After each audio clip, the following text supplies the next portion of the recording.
Welcome to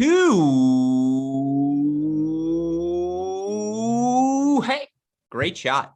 This is the Great Shot Podcast, a Cracked Racquets and Tennis Channel Podcast Network production. My name is Alex Gruskin. We have hit the meat and potato section of the 2022 college tennis season. Conference play officially underway in some parts of the country. We have some straggler non-conference matches happening as well. In summary, though, so much fantastic college tennis for us to break down today. And as we always do here on our episodes of The Deciding Point, that's what we plan on talking about. All of the Division I women's college tennis action that happened over the past week across the country. Of course, we appreciate all of you joining us, tuning in live on our YouTube channel. If you're listening into this in podcast form, I get it if you don't have time, but if you do have time on your hands, 9 p.m. Eastern time every Tuesday, myself, super producer Daniel Westoff, and of course, our guest joining us on this week's show, the man you always turn to when you're recapping all the action happening across the country. Of course, you know him best as your co-favorite writer on our website, crackedrackets.com, founder of the No Ad, No Problem blog, our West Coast correspondent and friend. It's John J. Parsons. Jay, hey, great shot. Welcome back to the show. We are really in the swing of things now. It's just Fridays, Sundays, Saturday afternoons. Book it. You know you're going to be watching some college tennis. You could almost say we're in the SwingVision of it. You've been reading too much Mad Semic. Exactly. I'll let you do the plugs later. No, we definitely are. And, I'm throwing off my game a little bit. It's, 8 days since we've done our last show. That's a long time for us. Normally we're in our normal weekly cadence. It feels like it's been forever since we've been able to chat college tennis here. But as you said, conference action underway, so many results to talk about, things are really heating up. See, I thought you were going to say it's because I shaved, and I was going to be like, you're right. That should throw you off the game. I had a nice beard going. I thought about leaving the mustache, and I was like, I don't know if people want to see that. We should also say long-awaited arrival of the newest member of the Westoff family. I don't have a name update. I'm just going to assume it's Alexander or Alexandra after yours truly, given my role in the process, obviously. But if it's not, obviously, it's Abel, baby Abel. Congratulations to the Westoff family. Obviously, we are so excited to have a new member of our team here. But of course, again, a shout out to super producer Daniel Westoff for the work he did last week. He was home with his family. As such, we pre-recorded our shows. As Jay mentioned, it has been 8 days. It's crazy because on this week's show, inevitably, we'll end up talking about Michigan TCU on the men's side. And that match will have been over a week prior to the recording of the show. And nevertheless, it will inevitably do 5 to 10 minutes on it. But the point being, there's been a lot of college tennis that's unfolded since we last spoke. We want to cover all of it today. That, of course, includes the Virginia swing through North Carolina, Virginia taking on North Carolina and Duke. We'll talk about that. We'll talk about NC State's plethora of interesting matches that they played throughout the weekend. Pepperdine flexing their muscles, Texas A&M reminding everyone in the country why they are a top 10 team. Drama elsewhere, not just headline results, but of course, as you go through the rankings, 20s, 30s, 40s, 50s, we want to talk about all of it. Of course, the reason we're able to do that week in, week out here on these episodes of The Deciding Point is because of the support we get from our friends at SwingVision. You guys should at this point already know the deal. If you want to improve your own game, there's only one thing to turn to. We don't have time to take lessons anymore. Yeah, private coaching would be great. It costs a lot of money. You know what? You can get a free 14-day pro trial and a $20 discount, and it provides, there's the word I'm looking for, provides exactly the same sort of result. Our friends at SwingVision, artificial intelligence for your tennis. You're going to download the app. You're going to record your session. You're going to have film breaking down each part of your performance. To learn more about SwingVision, click on the description or click on the link in the description to this show. Of course, once you're there, you're going to download it, sign up using our promo code CRACK20. You'll let them know we sent you there. You'll get a $20 discount. You'll get a 14-day pro trial. Again, a huge thank you to our friends at SwingVision, artificial intelligence for your tennis. Also, new sponsor here, Jay. You know, we always appreciate support from our Cracked Racket sponsors. A huge shout out to our friends at Tourna. They are rejoining us here on the show as a supporting member of our team. Of course, you all know the iconic blue grip seen on so many pros, so many college players. Pretty much everyone is using Turn to Grip. There's a reason for that, folks. And guess what? You can find it wherever you buy your tennis goods, or you can contact them by emailing sales@uniquesports.com. You let them know we sent you. They'll treat you like family, hook you up with some free samples, not just grips anymore. Of course, they have new grips beyond the iconic Turn to Grip, but they're also making strings and plenty of other fun stuff. So again, you can learn more by contacting sales@uniquesports.com. With that said, a lot of college tennis for us to discuss today. And I apologize. I've had some things I've had to take care of off the court, we'll say. So no interview for us here on today's show. I will have a Cracked Interviews, though, talking with our women's player or coach of the week at some point this week. So you can find that on the Cracked Interviews podcast feed or on our website, crackedrackets.com. But let's get into the action, because there was so much good stuff throughout the course of the weekend. And I think the place we have to start is the top 10, top 5, however you want to think of it, showdowns we had this weekend in North Carolina. And that's the University of Virginia making their trip, I suppose, down south. They falter along the Tobacco Road. They fall 4-1 to UNC, 4-3 to Duke as well. It's important to note there was no Elaine Chervinsky for Virginia, the freshman who has been just outstanding in the top 3 of the lineup, and her and Natasha Subash have, jockeyed back and forth at that number 2 and 3 spot. But let's start. It's so tough to talk about this without just talking about North Carolina, who featured new doubles teams and obviously were so impressive in that Sunday victory. But let's talk about the Friday match, and let's talk in particular about it from the Duke perspective. Duke is a team that we didn't see at the National Indoor Final 16 field because they had lost in the kickoff weekend. Of course, in retrospect, when you realize how hard fought that match was, their 4-2 loss at home to Oklahoma was 4-2 or 4-1. I apologize which way it was. One of those two scores. I remember the George Drummond victory. That's about it. And then a bunch of good tennis everywhere else. In retrospect, nothing wrong with that loss. In retrospect, their 4-3 win over Ohio State, immensely impressive. And just, again, so when you look at this Virginia team without Elaine Chervinsky, that they lost 4-3 to Duke, that they lose 4-1 to a North Carolina team that we will talk about, I'm not that concerned. I'm not hitting the panic meter. It hurts from an NCAA seeding perspective, but I still feel pretty good if I'm Virginia. Where are you at with them? Yeah, do you want to start with Duke or Virginia? Let's go Virginia. So I agree with you, right? When you lose Chervinsky out of the lineup, that's going to be tough. I think there were definitely some positives for UVA, most notably, even though they went 1-1 on the weekend in doubles, I thought their doubles looked pretty strong. And Chervinsky is obviously a big contributor there. So they took that dubs point against Duke, even without her. I thought that was impressive. It wasn't a surprise that Navarro got her wins this weekend, but that's huge for her and her ranking. She'll move from, the 20s, hopefully upwards.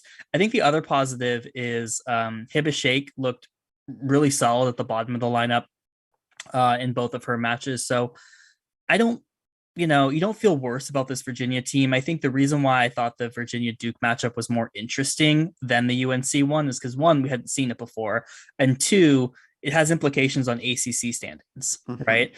Who is going to be in the quarter or the semi that has to play UNC? You don't want to be that team. You'd much rather be in the quarter playing a Duke or an NC State. And so I thought this matchup had a lot of implications. So it was fortunate for Duke to get the win here. Well, to your point, it's can they get 4 top 8 seeds? And you just don't want to be the team that goes 0-3 again in the 4 team grouping of North Carolina, North Carolina State, Duke, and Virginia, because they could get 4 top 8 seeds. And I believe Virginia went 2-1 at the National Indoors, right? My brain's not broken. They ended up winning that final match. I know obviously they lose in the quarterfinals, but then they bounce back, right? And they win that 5-8 match. That helps, certainly. And that they got the win over Stanford on the kickoff weekend, that helps a lot for this UVA team. And that they still have a match against NC State, could play 1, if not 2 of those teams at the ACC tournament. They're going to have opportunities to get that back.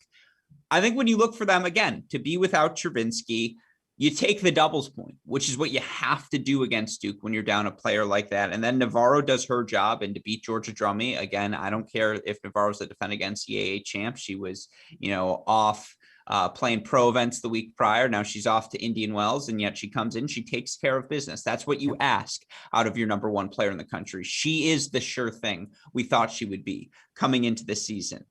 I think you look elsewhere, and this is where you transition.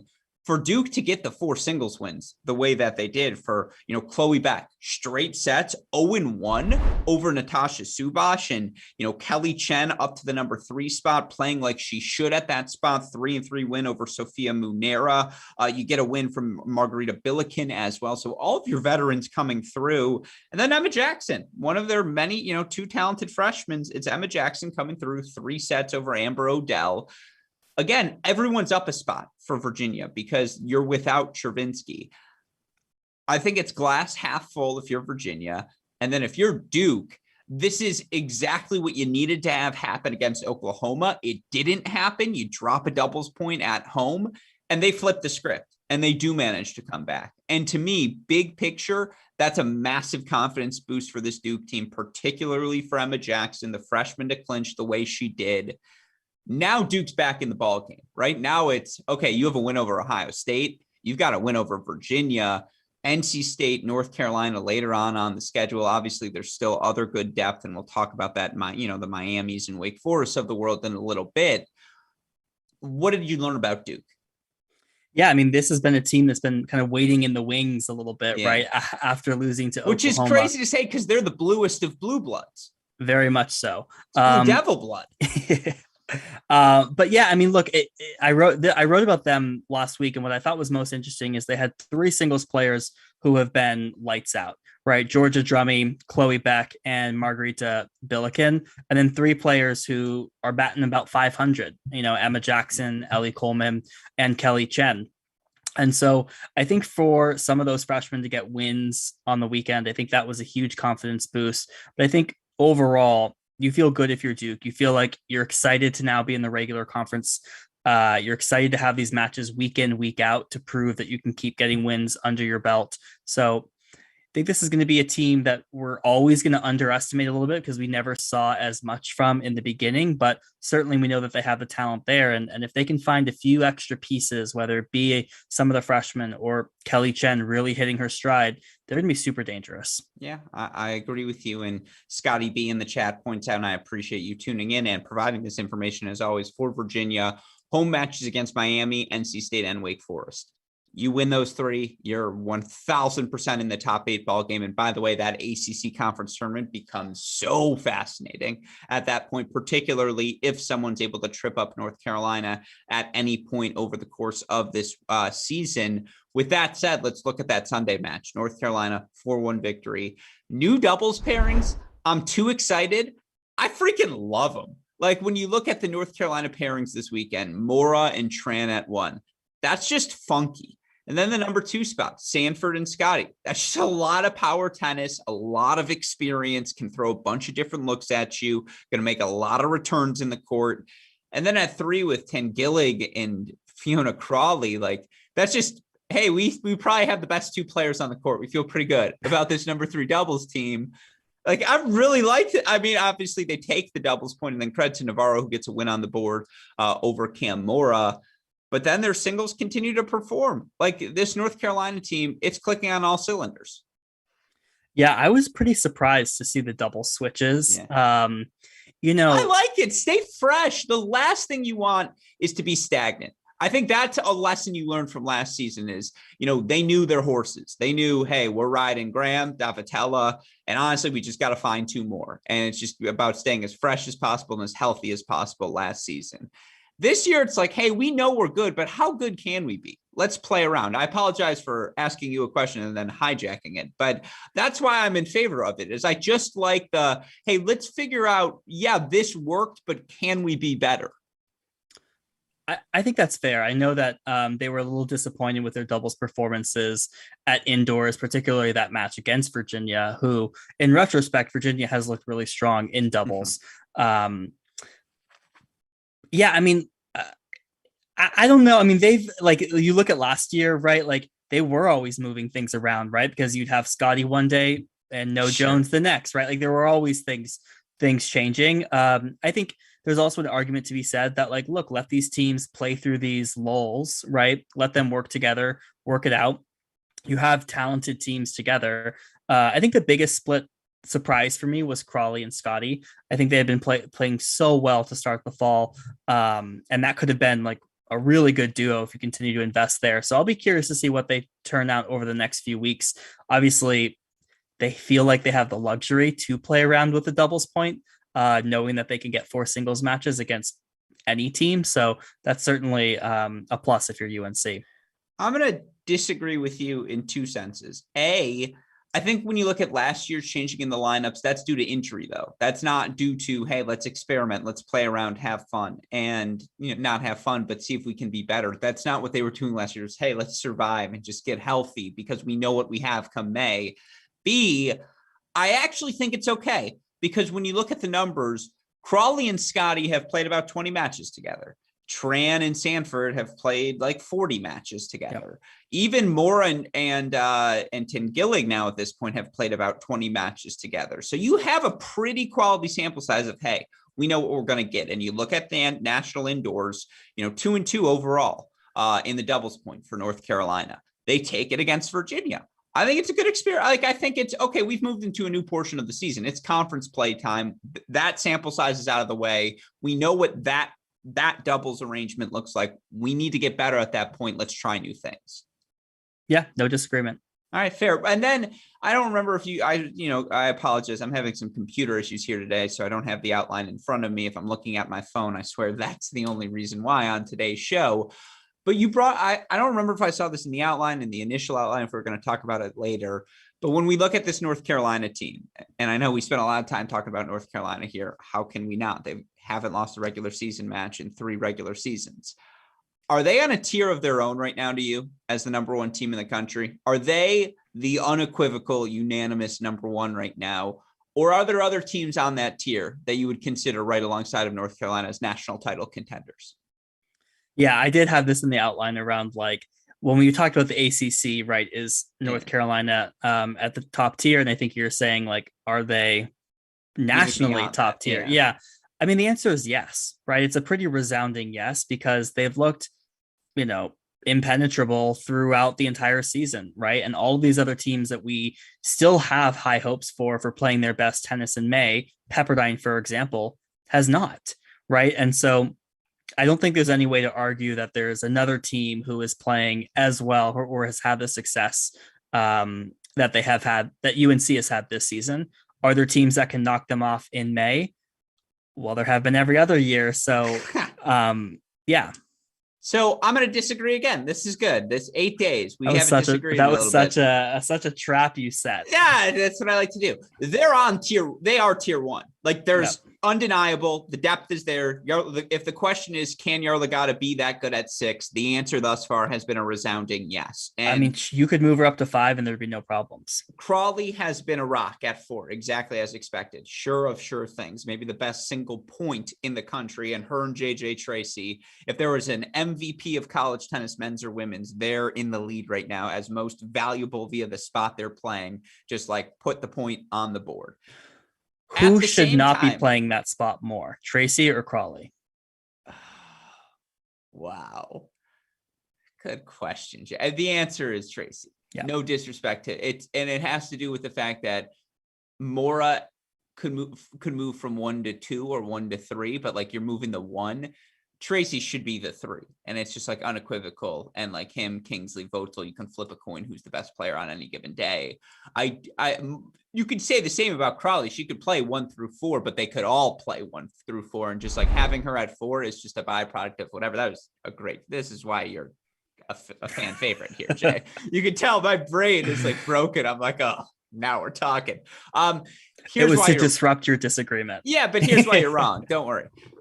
Oklahoma wins that match 3 times out of 10, 4 times out of 10. If we play it again, it's just, and again, they had the Pepperdine match as the night session. They were constantly the night session. They had the emotional win over Texas in the quarterfinals. It was their first time at the event. They were halfway home. Like, again, they had, I don't want to say the match, but it was doubles and 4 first sets and singles. They didn't have the match in the bag, but they were playing outstandingly well. And they were right there with North Carolina. They're on tier. It was 4 sets, right? 4 first sets in singles. Dubs and 4 first sets. Yeah. Okay, good. My brain still works. That's why they have to, they are on tier 1. Like, they proved it. They can beat anyone else, and they were very close to beating North Carolina. I can't count them out. And obviously they've got Dana Guzman in the queue waiting back there as well. Pepperdine, if you want to take them out of tier 1 right now, you can for them. And we'll talk about them in a second. To beat Stanford the way they did without Fukuda at 1, you're just like, oh yeah, they're still that.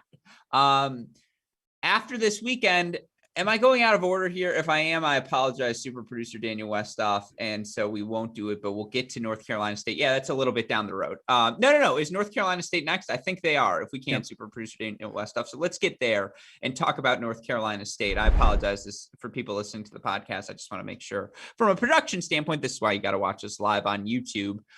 When you look at what North Carolina State did over the past couple of days, 4-3 over Miami, 4-3 in dramatic fashion. I believe today, right, was another 4-3 match for them. Wake Forest, or was that today? Or was that the 6? Yeah, 4-3 over Wake Forest today. They played a 6-1 match earlier in the weekend on Friday as well. Are they tier 1 for you right now? Like, to me, I think they have to be, because it's like, and Alana Smith is back there as well. So that's why I can't have North Carolina sitting there by themselves. Now, I do think some teams have fallen out of tier 1. Like, I don't have Texas there right now. I don't have Stanford there right now. Yep. I think there are some others on the border. Ohio State, you're like, oh, they're flirting with it, but I don't know. Like, it's really hard to win in Columbus for anyone. Where are you with North Carolina State after, again, 4-3, 4-3, 4-1? They did go 3-0. Now Miller, 4-1 down in the third, escapes against Miami, but they had to escape twice. Yeah, so I'll go on the record, right? My 1A is North Carolina. My 1B is Oklahoma and NC State. And then 2 is kind of this tier of Ohio State, Pepperdine, Duke, right? A lot of these other teams. Texas A&M, Georgia. Right. I mean, there's a whole host of those teams Virginia, that could be in there. Virginia, exactly. So I just think that Oklahoma and NC State, while both delivered really great performances indoors, like, have shown more vulnerability post indoors than I feel like UNC has. So for that reason, I have them just in the tier 1A. But okay. So it's 1A. But sorry, I have to follow up, and I swear we're going to get to North Carolina State. What's the vulnerability for Oklahoma? Well, I don't think North Carolina loses 2 of the top 3 to UCF. Okay. Okay. Even with Guzman, do you think Oklahoma does that? And I know that's projection. That's projection. Okay, fine. That's why it's 1B. Okay. I can't deny that. But as for NC State, 1B is fair. Like, I think I still have Oklahoma 1A, but if you want to say it's NC State 1B right now, I do think they're a little more stable than a Pepperdine. I mean, you know exactly what you're going to get with Ohio State, and it's drama. They're going to drop doubles points and fight, but like, it's tough to rely on that. That's why they're like the most stable of the challengers of the elite. That's why I guess you could put them at 1B. Who, NC State? Yeah. I mean, stable. I mean, I don't know if I'd use that word, right? They're 15-1. Yes. 5 of those matches have been 4-3. True. So are they the new Texas? I was going to say they are the new Texas. And they haven't lost any of these 4-3s, right? They keep winning them. Just to talk about the results on this weekend, right? Beat both Miami and Wake Forest. Wake Forest was the match today. They won doubles against Miami, but they dropped doubles for the second time all season today against Wake. And both matches came down to Nell Miller at number 4. So, you look at that and you go, okay, maybe these margins between the rest of the ACC teams are actually much closer than we expected. And I do think Miami and Wake Forest are both very good teams and will both be flirting for top 16 seeds, if not lock those in. But I think you got to give credit to NC State for finding ways to win these matches, right? You know that these regular season matches are going to be battles, and they've been able to pull those out, and they've been able to have different recipes to do that. And I was impressed today that they were able to find the 4 singles victories after dropping dubs. Well, that's exactly it. It's that, again, Nell Miller is not hitting forehands right now, and she's still winning matches. And, again, Jada Daniel when she's hitting well, she can hit through anyone at that number one spot. And Nugroho, again, I don't think at this point she can be an All-American. Sorry, Mike Cation, but she is getting better and better with every match. And like them dropping the doubles against Wake was shocking. And what was the second time they dropped doubles all season? And the other one was North Carolina. This time they get over the hump there. This team is extraordinarily, we use this term too much now, but extraordinarily calloused already. Yeah. And when you go through the ACC, and, you know, the ACC is not what it was last year in terms of the absolute quality at the top, but you could argue maybe it's even deeper because, yeah, Georgia Tech's taken maybe 2 steps back, but Wake Forest has taken a step forward. Miami's taken a step forward. Duke Duke, NC State, Virginia, and North Carolina are as good as always. Georgia Tech's still very good. Notre Dame, Louisville, solid at the bottom now. There's no easy out. And to your point, NC State got the wins. Like, it's like you have now beaten Miami, which you need to do. And that's a really tough win because, and we can talk about them now as we look at this ACC. Like, I think, is Miami the 5th best team in the ACC? Is the answer an unequivocal? Like, no, I don't know. Like, beyond the top 4, that it's a big bunch. And so, you know, them, you beat Florida State, again, you beat Wake Forest now 4-3 as well. Wake's really, really good. And Miami, I believe, got a 4-3 win over Wake this weekend as well. So that's a good win for the Canes. Yeah. From a rankings perspective, this is huge for the Wolfpack. Yeah, it's massive, right? And, you know, this is a step up for them as they continue to kind of enter that top echelon of women's college tennis. So, I mean, these are the types of matches you need to win week in, week out. And they are doing it with a pretty new group, right? A lot of these players were not on this team who had this sort of success last season. So overall, an impressive weekend for them. I mean, certainly that match against Miami, that was the match of the week for me. Watching Nell Miller come back from 1-4 down in the third. So, I mean, no forehand, no problem. Both these past few matches. So, props to the Wolfpack. Yeah, that you're allowed to hashtag that, given it's your blog. All right. With that said, all right, quickly, ACC Power Rankings: North Carolina 1, NC State 2, Duke 3 because you just beat Virginia, who now is at 4. Yep. I would say Miami 5. Wake Forest 6. Yep, I agree with that. And then who's 7? Georgia Tech? Do you go with Florida State? Do you go with, I mean, there's a bunch. I mean, then after that, right? It's a kind of definitive 6. Yeah. I don't think I'm missing anyone. And I think that's everyone. Maybe I am. And you can message us if we are in the YouTube chat, but yeah, or at AL Gruskin, at J Tweets Tennis. It's just that group of like Notre Dame, Georgia Tech, Florida State are probably your next 3 after Wake. Yeah, absolutely. And again, all those teams could get into the NCAA tournament, but it is, again, it's an interesting year in the ACC. Last season was just such a blitz of ACC talent. And this season, it's not quite that, but the depth, it's a different sort of depth this season. That's interesting to note. With that in mind, though, enough time on the ACC. Let's move on now and let's go to our next topic, which of course involves another fun team. You could argue is a tier 1, tier 2 sort of waffle in between, and that's the Pepperdine Waves, who, without Shiori Fukuda, get a 4-1 victory over Stanford. Jay, you're the West Coast correspondent. Is Pepperdine the best in the West? They definitely are. Although UCLA is surging, so we'll be curious to see how they continue that trend. But I was not surprised that Pepperdine won this match. I was surprised they won it without Fukuda and by the score lines in which they did win it. And I thought it was a super impressive performance. Stanford has not looked strong in dubs, even just watching them against Texas. So I was not surprised to see Pepperdine take that. It's a good win for Connie Ma at 1, but everywhere else, I mean, even with Yepifanova Czar, that was a match Yepifanova took at the ITA Regionals, ITA Fall National Championship last fall. She drops that match. Janice Chen, that's a good win for her over Angelica Blake. I was surprised at they played Imachkine at 6, obviously with Fukuda out, and they didn't play Redlick. So I was surprised by that. I'm surprised by that scoreline. That's a great win for Imachkine. Sarah Choi's been playing really well. So it was just a very straightforward match.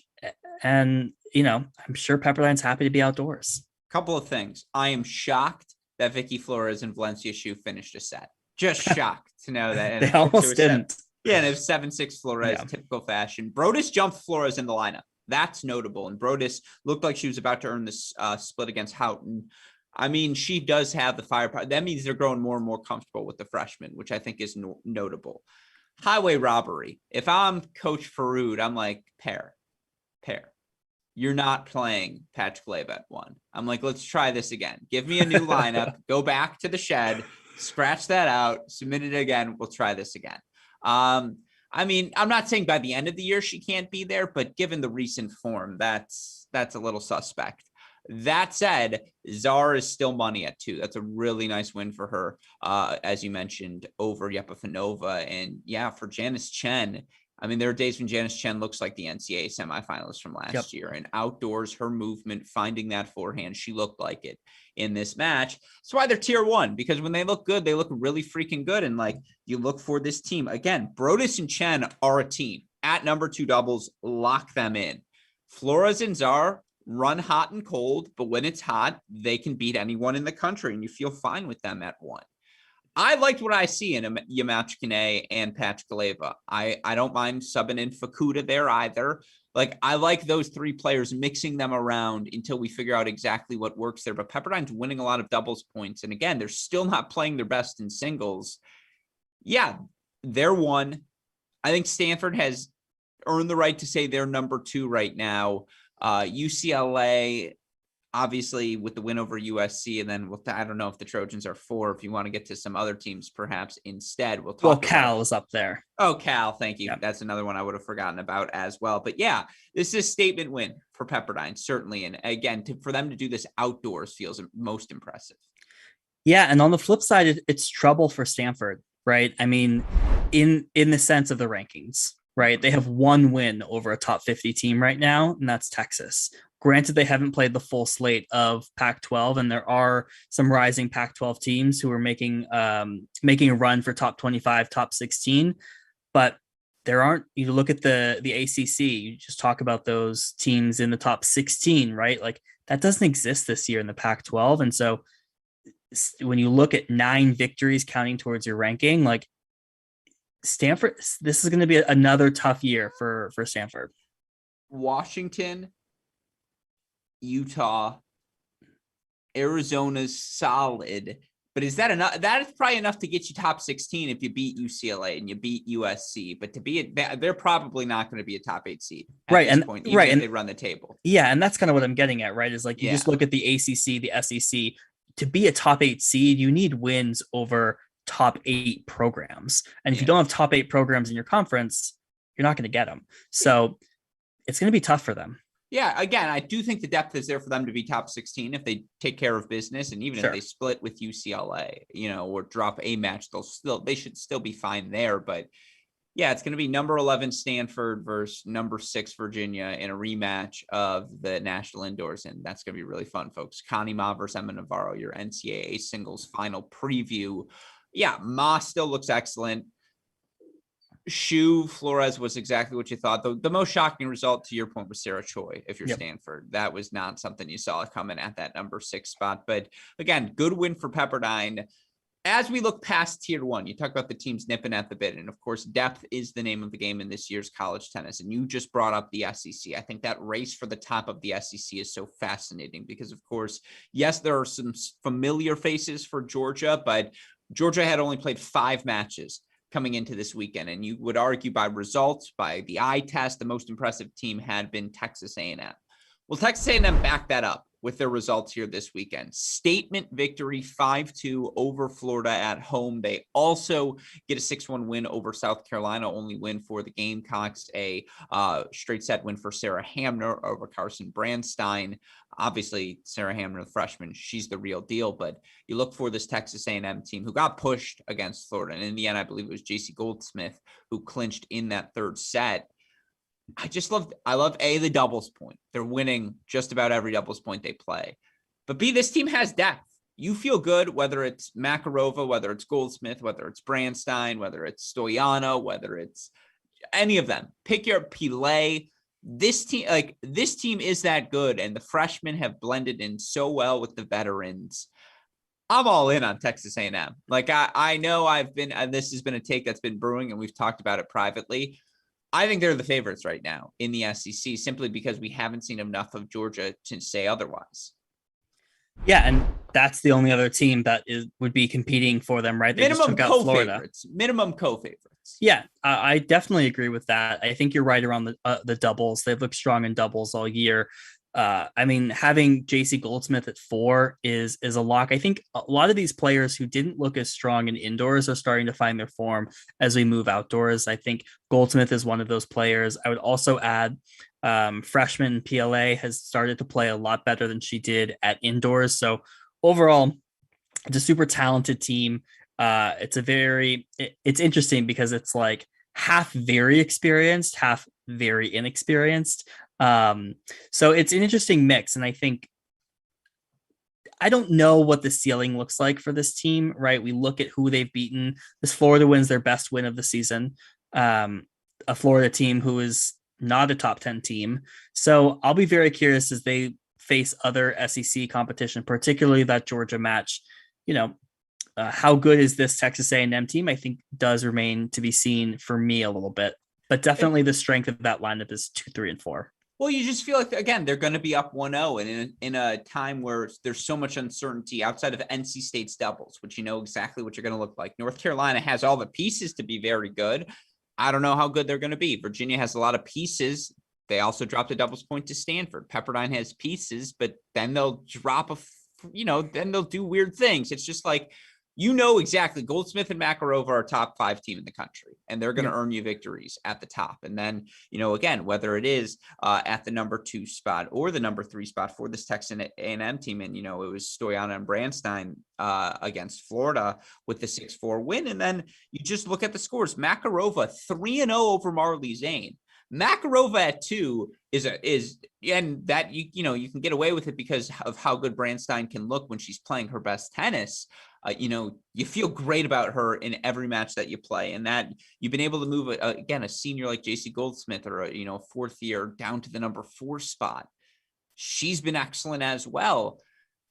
There's a depth and experience to this team that I think Georgia matches the depth, but they don't have that experience. So that's the thing, is they have matched Georgia's depth, and they have proven that. And they have the freshmen who are playing well also. Well, I guess here's what's interesting is that the freshmen are in different spots for Texas A&M than they are for Georgia. And, we'll talk about Georgia a bit later as we get to our other results. We can sneak in some Georgia talk now, though. They got 2 impressive wins this weekend. I believe they had the Mississippi swing, if memory serves me correct. They get comfortable wins and, similar lineup as we saw at the national indoors.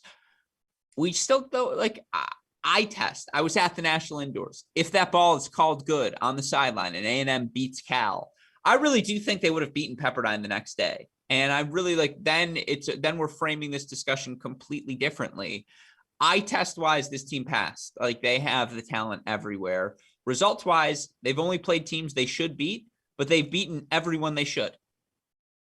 Yeah, and there's no arguing about that, right? And so they continue to move up. Is it enough to be top 10? No. Okay. That's interesting. We'll get into the rankings. Okay, yeah, that's a little tease for later on. Well, with that said, let's move on. And of course, again, we are going to talk about the best of the rest, and we'll get to Georgia again momentarily, but let's talk about Washington quickly. They just like to survive. 4-3 wins is how they play, whether it's 4-3 over Denver and UCLA in the kickoff weekend, now 4-3 over Arizona and Arizona State. We'll play our game of good win, bad loss in a second. Is this are these bad? I mean, no win's a bad win. Was 4-3? What does this tell you more about Arizona and Arizona State, or does this tell you more about Washington? This is just funky. Well, I think it tells me more about Washington. Both Arizona and Arizona State have been better this year than they have in the past, right? They're both top 30-ish teams, top 40 teams for sure. So, and this is on the road too, right? So, I mean, Washington has never beaten both of these teams on the road in the same year since 2004, right? So to get the Desert Double is really impressive for this Washington squad. They have been up and down, I would say, a little bit this year, but just the team of first, right? They get the Desert Double. They got the win over UCLA. I think it's exciting to see these teams get these sort of historic wins for programs. And I think it's definitely a byproduct of the extra year of eligibility, additional talent going to other schools. I think it's exciting to see. And I think, these fresh faces and fresh schools is exactly what we need to keep everything entertaining. Yeah, no, I would completely agree with you. I would say the fact that it was on the road, again, is a testament to this Washington team is legit that good. That's what a good team does. You go on the road, you get the 4-3 victories. To your point, I think it actually tells me more about Arizona and Arizona State in that they are that good, in that they are top 30, top 35 schools, that they should be in the NCAA tournament this year. And that, again, that competition in the Pac-12 with Utah, one loss for them. It's UCLA. They beat USC this weekend. And, again, what's going on with USC? Who knows? Outside of Washington State, who hasn't had a horrible start to the year either, like everyone is NCAA worthy this year in the Pac-12. They may not have the top end talent, but there is a lot of depth in that conference this season. Even Oregon's hanging around the top 50, right? They're going to play a bunch of teams tough. Yep. And, obviously, again, Cal, who I continue to forget to mention, but on the right day looks like a top 5 team. On the wrong day still looks like a top 20 team. Pac-12 is really good. That's why it's really important for Washington to get these wins 4-3 on the road, and they get them. And so to your point, that's very impressive. But with that said, again, no coaching interview for all of you today. I apologize for that fact. Going to have a long form one for all of you on the Cracked Interviews podcast later this week. But with that said, let's introduce our new game here, Jay. I told the listeners last week this segment was going to become a staple. It is, because I just think it gets the debate going, a little less back and forth, a little bit more conversational. Let's play a game, good win, bad loss here, with some of the other results we saw on the weekend. Let's start with the aforementioned Georgia Bulldogs. You look at Georgia, wins over Mississippi and Mississippi State. I believe they dropped just one match. I think it was 13-1 total score overall.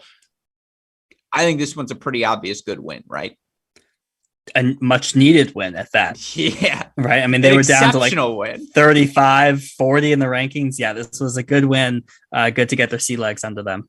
Yeah, and again, Ole Miss played a pretty good kickoff weekend, and Mississippi State's a pretty experienced team that brings back a lot of players from last season. And here's the real thing, is that the freshmen continue to look so good at the 2 and 3 single spots, straight set victories for them on the weekend. They've moved things around, hurdles down to the number 6 single spot, which I think actually makes the most sense, and they haven't missed a beat at 4 and 5 in making that decision. This team does have the depth. Now, how good will those freshmen be in crunch time? Again, it sucks that we've only seen 5 matches from them thus far, but so far so good. Like, again, 2 wins you'd expect them to get. They ultimately end up getting them. I agree. Not only a good win, a much needed win as well. And I do think Georgia has pretty, again, Ole Miss, no doubt, good win. I think when we look at Mississippi State, no doubt, good win as well. I think, pretty clearly, again, it's Texas A&M, Georgia, tier 1. Is Florida, I'd say Florida, Tennessee, probably tier 2, and Tennessee had a really good win. We'll talk about that in a second, but Auburn. Auburn as well. Yeah. Auburn, Tennessee, Florida, all in the mix there. Then a bunch of Michigans after that. And again, we've got more SEC conversation for you all coming up in a little bit. Let's move on now to UCF. UCF finally gets the big win they were looking for. Let's start with their match against Michigan. 4-3 win for the Golden Knights over UCF. That a good win for UCF, or a bad loss for Michigan? I'm actually going to say bad loss for Michigan. Now, I'll caveat this. I think this was their first match outdoors. Not easy to do, not easy to go to Orlando. On paper, factors put aside, this was a bad loss. Yeah, I mean, look, it comes down to a third set with freshman Julia Fliegner, who's delivered already a couple of times for Michigan. She drops it on this time. That happens, right? And, certainly for Michigan, again, to make that transition, as you pointed out, outdoors, I promise you they have not. If they practiced outdoors in Michigan, it's once here in the 2022 calendar year. Tough loss. I would say good win UCF, because God, did they need it after just, a brutal start to their season. They've had a bunch of different injuries, but you can tell for Coach Kenyako, and we got the Kenyako corner after the match. I appreciate every coach who sends out a minute-long video afterwards, and they're just endless entertainment and informative for me, so I'd encourage everyone to do it. I would say good win UCF, just because a much-needed win UCF, I should say, instead of good win, but yeah, probably bad loss Michigan. On the same token, Good loss for good loss for UCF 4-0. Good win for Texas. Bad loss for UCF 4-0 to Texas. Good expected win for Texas. More so in form or just in terms of, again, I mean, yeah, it was expected. The fact that it was 4-0. Yeah, and they all looked good, right? And there was no shenanigans, right? Probably good for them to go back to the site of their 2021 NCAA title. So probably just good vibes all around. Good win and good vibes. All right, back to the SEC. Auburn, you mentioned them. They stay strong. 6-1 win over Kentucky. Let's start there. Good win, bad loss for a Kentucky team that I believe was 28 coming into the weekend. I think that was just a little overranked. Yeah, maybe a little overranked, but also a Kentucky team that took a few points off of Ohio State, right? So, a decent team. Good win for Auburn. This is just where they're starting to pad the resume with those kind of middle of the pack SEC squads. Auburn's freaking good. Getting the chance to watch them play again, it's not just Ovunk at the top, right? It's Yu Chen at 6. How solid she has been at the bottom of the lineup, and just again, they have options everywhere. You feel pretty solid. It's literally like a Florida, or it's Texas A&M light. Like again, they're right there. Do they have one particular spot of strength? No, but they are good everywhere. I am really impressed with this Auburn team thus far from an eye test perspective, because again, it wasn't just a 6-1 win over Vanderbilt. They followed up on the weekend, 4-3 win, 6-1 over Kentucky, but a 4-3 win over Vanderbilt as well. Another unequivocal good win for this Auburn team. And it was different people winning on each day. That to me is what's so impressive. Yeah. And that's kind of the thread that we've been talking about with Auburn of just like 1 through 6, you feel like it's minimal drop off from each position to each position. So maybe a little bit of a vulnerability in doubles early in the season, but ultimately it feels like they could you don't know where the wins are going to come from, but you think you're going to get 3. Here's the other thing. Have to win your home matches in the SEC. Auburn had 2 matches at home in Vanderbilt and Kentucky, who are both top 35 teams. I say Kentucky's overranked just by a little bit. But again, both top 35 teams, and you beat them both at home, as you have to do in this SEC conference. Auburn keeps itself in the hunt for a top 16 seed, which again, it's going to get really competitive. Is the SEC going to get 5? Like if the ACC is for sure going to get 4, things get tight very, very quickly. And so again, that's a really good set of wins for Auburn. Let's move elsewhere in Alabama. Again, Kentucky, Vanderbilt 0-4 on the weekend as they make that trip. Great wins for this Alabama team. Let's start with that 4-0 win over Kentucky. And again, tough weekend for Kentucky. Good win, bad loss. Well, I would have said bad loss, but Alabama's looking really good. I know. It has to be a good win. It's like Bama, who we'll talk about in a second. And spoiler alert, it was a 5-2 good win over Vanderbilt as well. Bama's got depth. They've got sisters in the lineup. They've got freshmen. They've got all the ingredients, Jay. Yeah, talk about another team that was like quietly waiting in the wings, right? I don't even think, did they even play kickoff weekend? I don't know if they did. I don't even think they did. And I don't think they played blue-gray either. No, I think they did. Okay. I think they did. I think they did lose to Arizona there. That's what, sure. But I mean, they're still looking good. I mean, they're still finding their form. So this was a surprising weekend from Alabama for me.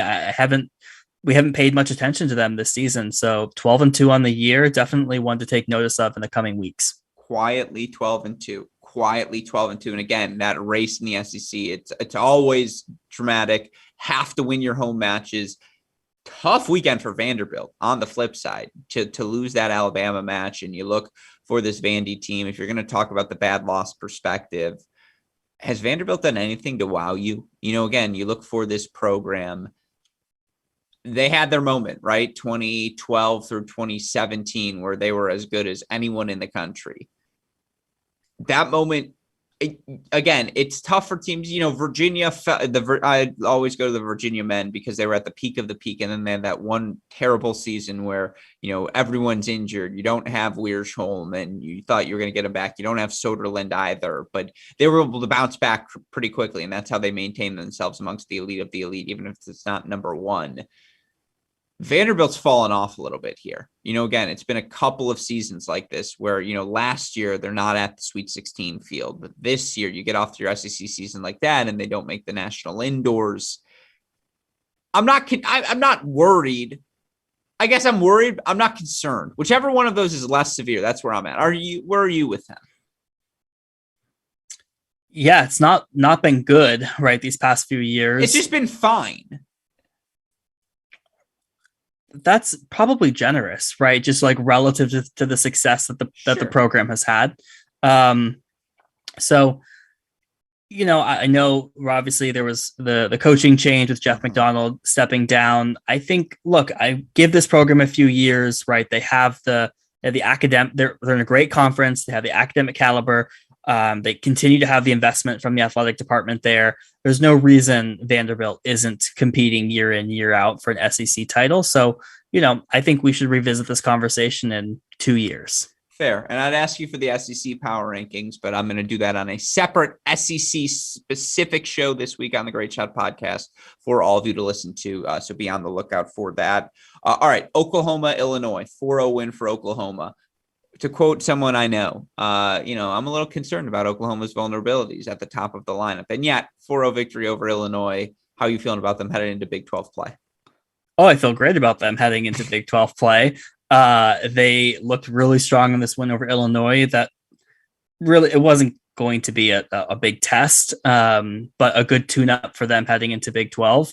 So, no, I feel great. Yeah, I would agree with you there. Last one, Utah.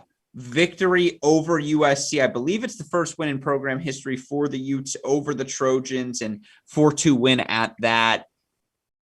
We talked about USC last week, and I don't want to pile on. Yeah. So let's talk about it from the Utah perspective. Again, for Utah to get this victory, massive moment for the program, who were undefeated, somewhat untested, but now get this caliber win over a team that, let's not forget, did qualify for the National Indoor Final 16 field. Good win Utah, bad loss USC. This might be the most fascinating one.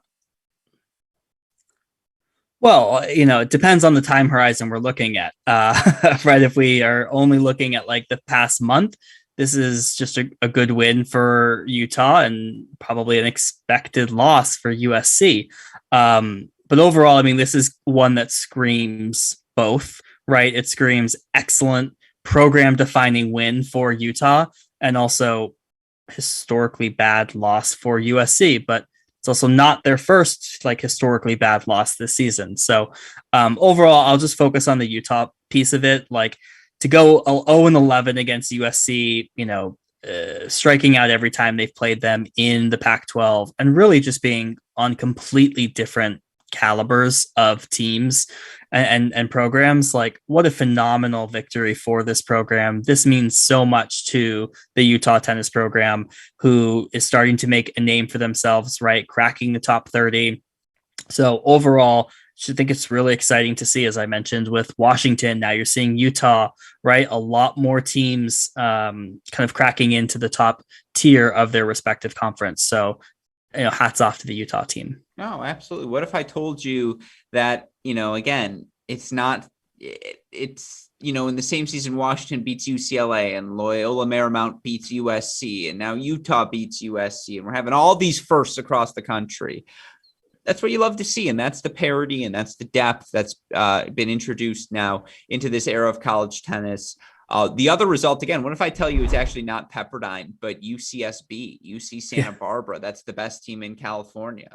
They get wins over Texas Tech this weekend, a win over, I'm blanking out on who the other one was against. Might have been SMU, I think it was who it was. But yeah, I think it was actually. Yeah, SMU. Yeah, after their win over USC. Yeah, they're probably going to be top 25 this week in the computer rankings. Again, UCSB has put themselves in the conversation. Another outstanding week. Now, before we get to our top 10 in a week ahead, Scotty B, a couple of things in the comments. Dendaloo, the Yankee, hello, Dendaloo, says, are you sharing breaking news that Pepperdine is now part of the Pac-12? For those of you watching the show, that was a graphic error. We apologize for that.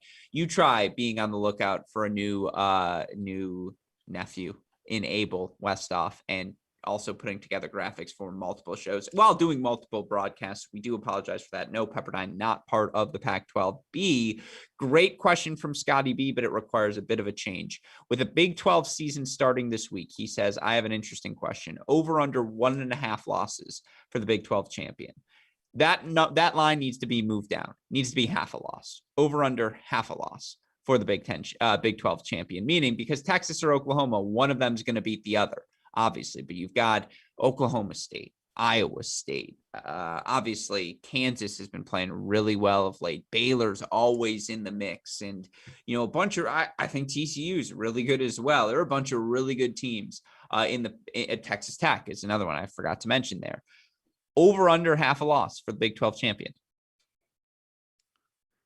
Well, my preseason prediction was that Texas would lose a match in the Big 12. Yeah, but will Oklahoma now? This is the 0.5 is the right line. Yeah, sorry, Scotty. I'm gonna go under. I think one of Oklahoma or Texas makes it through. See, now I'm looking, where is the Texas-Oklahoma match? If it's at Texas, I say over. Otherwise, under might be the right play.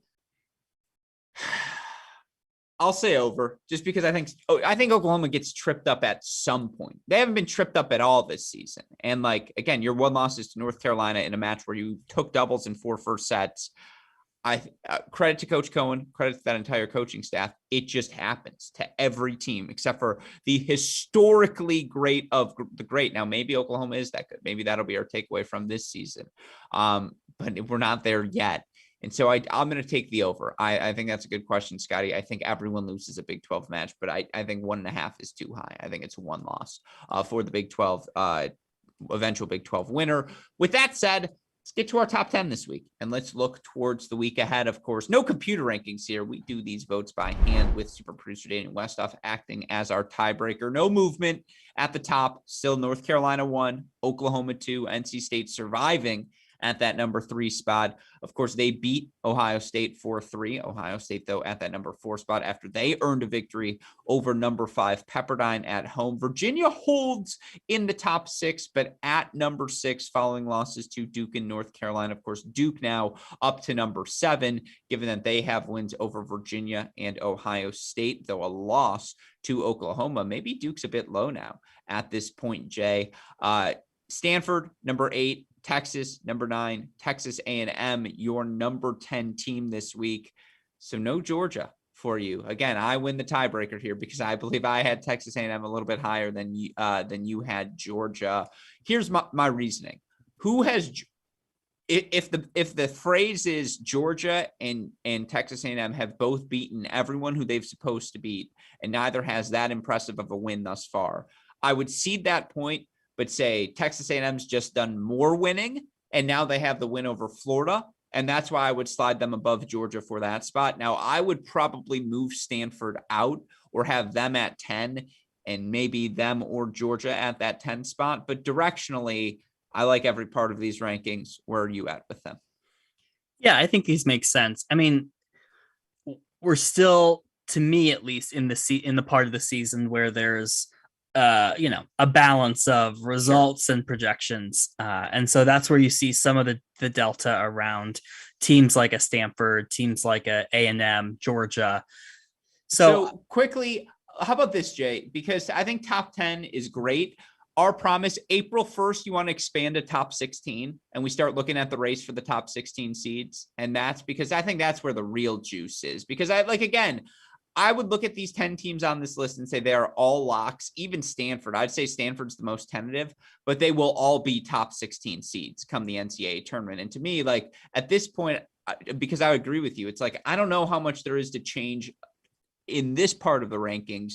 It's really the race for 14, 15, 16, 17, 18 that it is fascinating right now.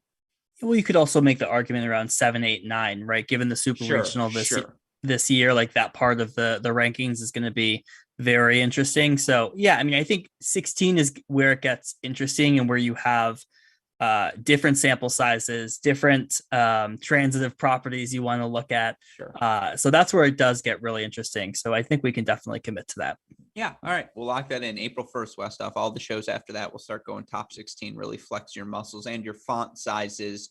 With that said, let's look at the week ahead. And again, as I mentioned at the top, conference play officially underway now across the country. We have a bunch of fun stuff happening across. You look at the ACC, obviously today, Wake Forest, NC State, that matchup already going 4-3. But talk to me, Jay, about some of the matches you'll be watching most closely over the course of the next weekend. Yeah, it's a little bit of a quieter week this week. I think a lot of schools have spring break and are doing various things. So A little not calm before that conference play storm. exactly. You got a few of the early ones in. Take a breather, right? For example, North Carolina has 2 weeks off. Virginia's like, whoo, all right, that's out of the way. Yeah, exactly. And they didn't have to suffer a loss that they like without Travinsky that's really going to hurt them, right? So they're happy about that. So the big thing in the ACC today was that Wake NC State match. I'll kind of go through conference by conference, but first I'll just call out Princeton 3-7. They head west today. They beat San Diego State. Tomorrow they get San Diego. Thursday they get Pepperdine. Notably, they were without their top three against San Diego State today.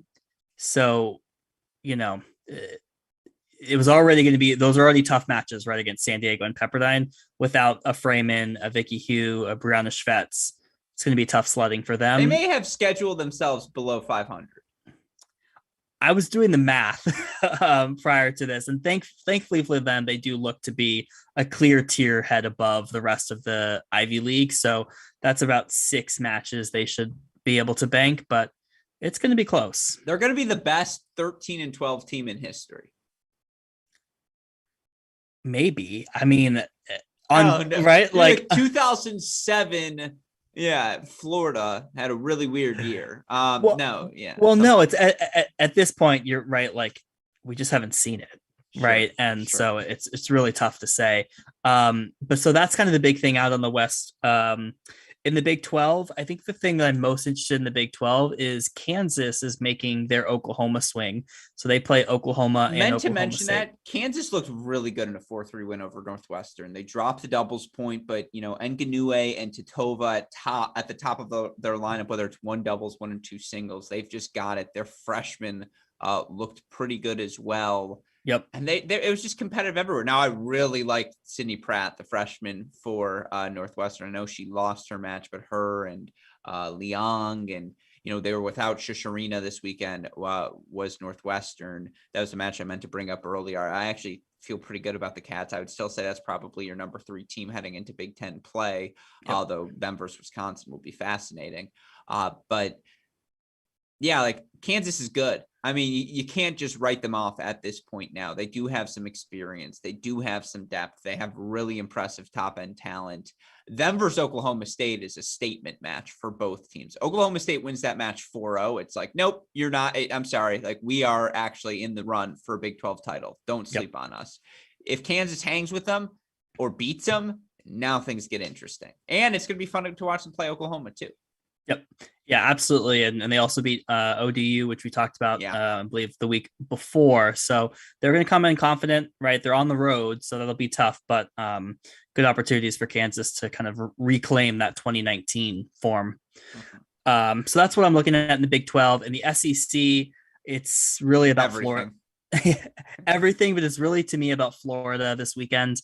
They face both Georgia and Tennessee. So like those are 2 top end teams in the SEC. I think that will tell us a lot about the pecking order. Obviously, anytime you get a big Florida Georgia matchup, it's going to be intense. And of course, all of those matches Friday going to be featured on our Crack Racquets Red Zone broadcast. You can find those broadcasts wherever on the website of whichever SEC team you follow. Again, every Friday, our Crack Racquets team going to be Red Zone broadcasting all the SEC action. You can find those on all of the SEC team websites. Carry on, my friend. I was going to say the undercard for the SEC has to be the Iron Bowl. Alabama, Auburn. I'm super fascinated to see how that match turns out. We've seen much more of Auburn. We've seen very little of Alabama. They're coming in on a hot streak. We said 12-2. So that's the sneaky, really good match in the SEC this week. Mm-hmm. No, they're all, again, across the board. Vanderbilt, how do they bounce back? Does LSU have a full roster? It has been a disaster for the Tigers this season. Those Tigers, Kentucky, how do they bounce back? They do have a lot of talent on that roster. Don't let last week's score lines fool you. I also think the Mississippi schools are pretty good. Like, I got to watch Mississippi State and Mississippi last weekend, and they can hang with anyone. There are going to be a lot of 5-2 and 4-3 sorts of matches. I think Arkansas is going to be really competitive as well. And again, Vanderbilt will bounce back. Tennessee's just damn good. they flexed their muscles this weekend against the Mississippi schools as well. And it's always interesting to see the Georgia-Tennessee pairing in the SEC this week. I know Chris talked about that on our men's show last week. You know, you play those two together. That's a really tough freaking pairing. SEC is going to be really fun. What else you got for me? Moving into the Pac-12, we got Arizona versus LA, essentially. Okay. So both the Arizona schools making the trip to LA. And look, both, as we talked about in that Washington swing, both the Arizona schools are solid. And so what am I watching for? Score lines versus UCLA, right? Essentially, like, how dominant is this UCLA team over Arizona? And then also USC, right? These are not easy matches. And at some point we stopped the bleeding. I assume they did get a win over Colorado. So fascinated to see that, how that turns out. And then the undercard for me here is Washington, Utah. This seems to have a lot of implications for Pac-12 standings, as well as probably not top 16, but, you know, your seed in the NCAA tournament. So really fascinated to see that match. I like that you call it the undercard. Again, near and dear. That's why we keep inviting you back. No, it's really good. Again, the depth. We see the depth flexed in college tennis this weekend, I think, as we still try to figure out the pecking order because of that depth. It's just really hard to say there's no definitive top 25 yet. I do think we're finally starting to get some clarity at the top, but there is no definitive, I would say, top 25 yet. That race, the top 16 seeds, still very much on. I think the Big Ten, it's a little calm before the storm this week. What do we have? Nothing? Anything good? Well, the only one I flagged was Wisconsin versus Iowa State. Yeah. I know that's not all Big Ten, but to me, that one screams NCAA implications for both of them. And Iowa State, I think they might be like the only undefeated. I think they're still undefeated, right? Yeah. So they might be. Are they the only one? North Carolina and Iowa State. Peas in the pod, right? So they play Wisconsin. So that one to me, not a conference matchup, but major NCAA implications. Coming into the season, we said Iowa State, North Carolina might be your NCAA championship matchup. So that they're the only two undefeated teams left is not that surprising. And again, shout out to Coach Boomer, because that's our guy. Boomer Kilgo. Yeah, exactly. Quite the name. What, did you listen to the pod or something? Maybe a few times. Yeah. All right. With all of that said, again, I have to give a huge thank you to our friends at SwingVision for their continued support of our efforts here on The Deciding Point. Again, to get the latest and greatest artificial intelligence for your tennis, sign up with SwingVision. You can learn more about them by clicking on the link in the description to this show. When you inevitably sign up, let them know we sent you by using that promo code CRACK20. You'll get a $20 discount and a 14-day pro trial. Again, as always, Friday, Sunday, we've got college tennis for you here at Crack Racquets. We'll be doing our Red Zone broadcast of all the SEC action on Friday. You can find that on all of the team websites. On Sunday, we'll have Big Ten action for you. And that you can find on our Cracked Racquets Red Zone, our Cracked Racquets YouTube channel. A shout out, as always, to super producer Daniel Westoff for the job he does on the ones and twos. A huge thank you to our friends at Turna as well. Again, contact sales@uniquesports.com to learn about all the latest and greatest products that Turna is offering. With all that said, another week of women's college tennis in the books. Any final thoughts, Jay? I didn't know Turna started sponsoring collared shirts.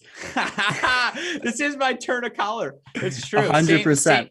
Same tack and everything. Exactly. It's because when I walk in the room when they describe Alex Gruskin, I want them to say sticky. And I'm like, oh, he's just so tacky. I was going to say tacky. Yeah. Yeah. But for those of you on the pod, you should check out Gruskin's shirt. It is Turna blue. In every Can we also say my jawline looks great right now? Like, just objectively, that is a lot of jawbone you can see here on the stream. You're also missing out on that, folks. But no, super excited to just be in the swing of things. A lot of good matches, and it's good to be back. Well, let me say they're also missing out on your beautiful face as well. And every school gets as you see your ever-changing background. Every week a new school. Schools don't bribe you with gear. And by the way, you can find John on Twitter. Hop in the DMs. He's very bribable with gear. He's just waiting to be bribed. But yeah, I love the different backgrounds as always. As always, again, super producer Daniel Westoff kills it with the effects here on this show. Every Tuesday, 9 p.m. Eastern time, Jay and I live on our Cracked Racquets YouTube channel. We do a version of the men's show every Thursday, 7 p.m. Eastern time. Join us this week. Chris Hallius, Matt Koyak, and myself will break down the past week of action.